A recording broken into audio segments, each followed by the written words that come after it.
अब कुछ सियासी खबरों का रुख करेंगे और बात करेंगे मध्य प्रदेश में होने वाले उपचुनाव की। प्रदेश कांग्रेस ने उपचुनाव से पहले 11 जिलों की जिलाध्यक्षों की नियुक्ति कर अपनी बिसात बिछाना शुरू कर दिया है। इसमें एक नाम है अशोक सिंह का, जो ग्वालियर ग्रामीण के कांग्रेस जिलाध्यक्ष बनाए गए हैं। वे पार्टी के वरिष्ठ नेता और प्रदेश उपाध्यक्ष भी हैं। खास बात यह है कि वे दिग्विजय सिंह खेमे के नेता हैं, यानी ग्वालियर में महाराज के खिलाफ दिग्गी राजा ने अपने खास सिपह सलार को तैनात किया है।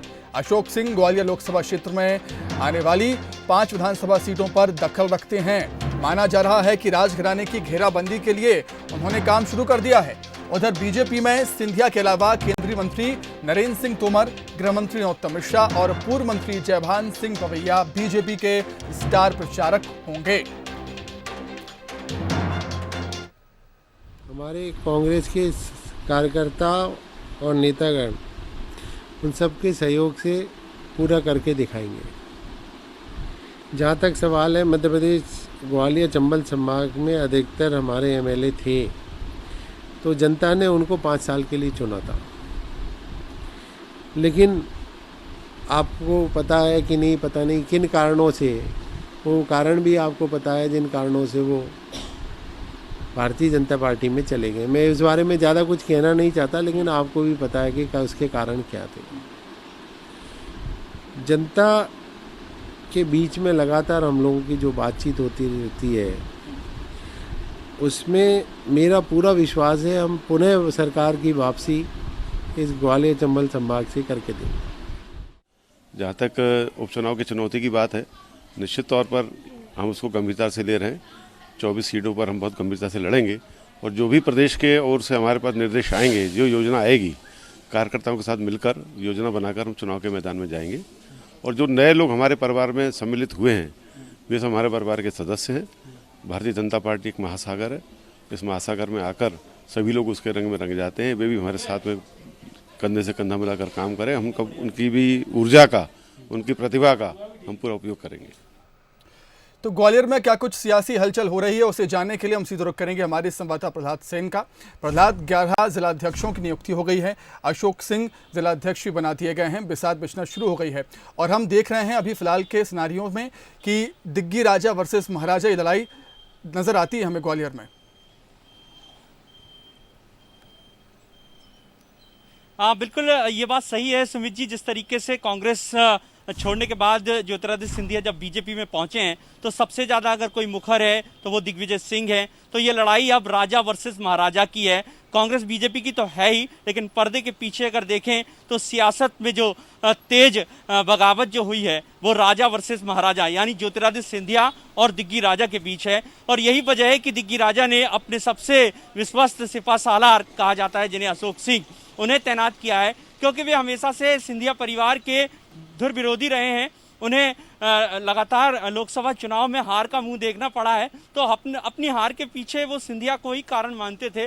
लेकिन अब जब उन्हें ग्वालियर लोकसभा सीट की 5 सीटों की जिम्मेदारी दी गई है, तो उन्होंने स्पष्ट कर दिया है कि हम ये सीटें जीतेंगे। न केवल ग्वालियर लोकसभा सीटें जीतेंगे, बल्कि ग्वालियर चंबल अंचल की जो अन्य रिक्त सीटें हैं, उन पर भी उनकी निगाहें हैं। तो अशोक सिंह जो पार्टी के प्रदेश उपाध्यक्ष तो हैं ही, उन्हें एक दूसरी जिम्मेदारी ग्वालियर ग्रामीण की दी गई है। तो बहुत कुछ साफ हो जाता है कि सबसे ज़्यादा अगर यहाँ पर जो लड़ाई है वो सिंधिया वर्सेस दिग्विजय सिंह की है। और अशोक सिंह लगातार जो संभावित प्रत्याशी हैं उनकी नब्ज टटोल रहे हैं और रिपोर्टिंग कर रहे हैं दिग्विजय सिंह को कि कौन सा प्रत्याशी ठीक रहेगा, क्योंकि रणनीति यही है कि सिंधिया को उसके घर में, उनके घर में घेरा जाए और घर में किस प्रकार से चुनौती दी जाए। तो ये रणनीति का एक पहला हिस्सा है। अब देखना होगा कि अशोक सिंह कितने कारगर साबित होंगे, क्योंकि ग्वालियर ग्रामीण की जो जिलाध्यक्ष का जो पद है वो सिंधिया के सबसे करीबी मोहन सिंह राठौर के पास था। जब उन्होंने इस पद से इस्तीफा दे दिया, जब वे सिंधिया के साथ हो लिए, तो चर्चा थी कौन इस पद पर आएगा। तो सबसे पहला अगर नाम निकल के आया तो अशोक सिंह का आया। तो अब देखना होगा कि अशोक सिंह किस तरीके से इस जो 5 सीटें हैं ग्वालियर चंबल अंचल की, जिनमें महत्वपूर्ण सीटें अगर मानी जाती हैं तो इमरती देवी सुमन की जो सीट है वो बहुत महत्वपूर्ण है। डबरा सीट, यहाँ लगातार कांग्रेस कब्जे में रही है, लेकिन अब वो वहाँ पर कांग्रेस नहीं है, क्योंकि इमरती देवी उस सीट से इस्तीफा दे चुकी हैं। तो एक बड़ी चुनौती डबरा सीट को निकालने की। इसके अलावा अगर बात की जाए जो करेरा और पोहरी सीट है, यहाँ पर भी सिंधिया का खासा वर्चस्व है। हालांकि ये बात भी जानते हैं दिग्विजय सिंह की अशोक सिंह पूर्व में यहाँ से लोकसभा चुनाव लड़े हैं, तो उनके पास एक बड़ी कार्यकर्ताओं की फौज है। एक बात ये भी स्पष्ट करना चाहूंगा, जिस प्रकार सिंधिया का दखल है ग्वालियर चंबल अंचल में, उनके एक कार्यकर्ताओं से जुड़ाव है, कमोवेश यही स्थिति दिग्विजय सिंह की है। वो भले ही गुना में रहते हो, लेकिन उनकी निगाहें ग्वालियर चंबल अंचल पर रहती हैं। उनका हर घर में एक कार्यकर्ता है कांग्रेस के। सुमित जी। बिल्कुल प्रहलाद, आपका बहुत शुक्रिया तमाम बातचीत के लिए। तो फिलहाल ये लड़ाई राजा वर्सेस महाराजा नजर आती है। दोनों ही दल की क्या कुछ तैयारियां हैं उसे जानेंगे। हमारे साथ अजीत भदौरिया जी कांग्रेस प्रवक्ता और बीजेपी से आशीष अग्रवाल जी फोन लाइन पर जुड़ चुके हैं। आप दोनों का बहुत स्वागत करता हूं मसल न्यूज पर। जी धन्यवाद। अजीत जी, काफी चुनौतियां हैं आपके सामने, क्योंकि ऐसा पहली बार होगा जब सिंधिया के बगैर आप चुनाव लड़ेंगे। निश्चित रूप से चुनौतियां तो होंगी। जब चुनाव आया है तो चुनाव के सामने तो चुनौतियां होंगी जी। परंतु मैंने पहले भी कहा चर्चा के दौरान कई बार, ये न्याय और अन्याय की लड़ाई है। जिस ग्वालियर चंबल अंचल की जनता ने 5 वर्ष के लिए अपना मैंडेट देते हुए लोगों को चुना कांग्रेस के प्रत्याशियों के रूप में, अगर वो लोग बीच में छोड़ के चले जाते हैं तो निश्चित रूप से कांग्रेस के आम जनमानस का अपमान है, आम जनता का अपमान है। ये चुनाव कांग्रेस पार्टी जितना प्रतिष्ठा के साथ लड़ेगी, उससे ज्यादा प्रतिष्ठा इस ग्वालियर चंबल अंचल के एक एक मतदाता की रहेगी। और ये मतदाता एक एक चुनाव लड़ेगा और लोगों को बताएगा कि उनके मत के साथ छलावा करने का अंजाम क्या होता है। जी अजीत जी, जब चुनाव होते थे तो सिंधिया जी आपके स्टार प्रचारक हुआ करते थे, तुरुप के इक्के हुआ करते थे, लेकिन अब वो बीजेपी में हैं। तो अब रणनीति में परिवर्तन करना होगा, रणनीति बदलनी होगी, काफी आक्रामक होना पड़ेगा कांग्रेस को वहां पर। निश्चित रूप से कांग्रेस की पूरी तैयारी आदरणीय कमलनाथ जी के नेतृत्व में। आप देखेंगे अभी हम लोगों ने जिला अध्यक्षों की भी घोषणा की, जहाँ पे जो पद खाली हो गए थे, सिंधिया जी के साथ जो लोग चले गए थे, उनमें जो ग्वालियर ग्रामीण का पद था वो अशोक सिंह जी जैसे वरिष्ठ कांग्रेसी को दिया गया है, जिनके पास भरपूर अनुभव है। आप देखें तो 4 बार लोकसभा चुनाव लड़के वो हार चुके हैं और उन्हीं की लोकसभा में 5 विधानसभाओं में चुनाव है। तो अनुभव है उनके पास, भरपूर अनुभव है। वो जब मुखर होते हैं तो फिर उनके आगे ना तो भारतीय जनता पार्टी लगती है ना सिंधिया लगते हैं। अशोक सिंह जी बहुत कुशल रणनीतिकार हैं और कांग्रेस पार्टी पूरी लोकसभा में जो 5 विधानसभाओं में चुनाव होने जा रहे हैं, उनके नेतृत्व में उनके अनुभव का लाभ लेते हुए ये 5 चुनाव जीतेगी। बिल्कुल आशीष जी, एक छोटा रिएक्शन आपसे चाहूंगा। चुनौतियां तो आपके सामने भी हैं सर, क्योंकि जिस तरीके से कांग्रेस अब आक्रामक होती नजर आ रही है और तैयारियों में कांग्रेस बीजेपी से आगे नजर आती है।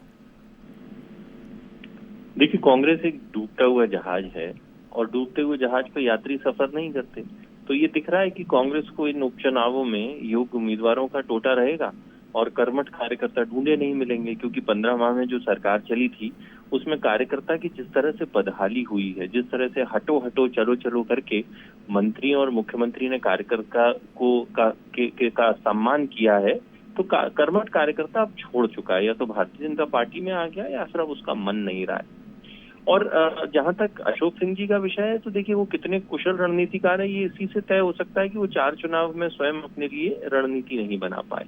और उसके बाद ये भी तय होता है कि 4 चुनाव हारने के बाद कांग्रेस ने वापस से उन्हीं को जिम्मा सौंपा, क्योंकि कांग्रेस के पास कार्यकर्ता नहीं है।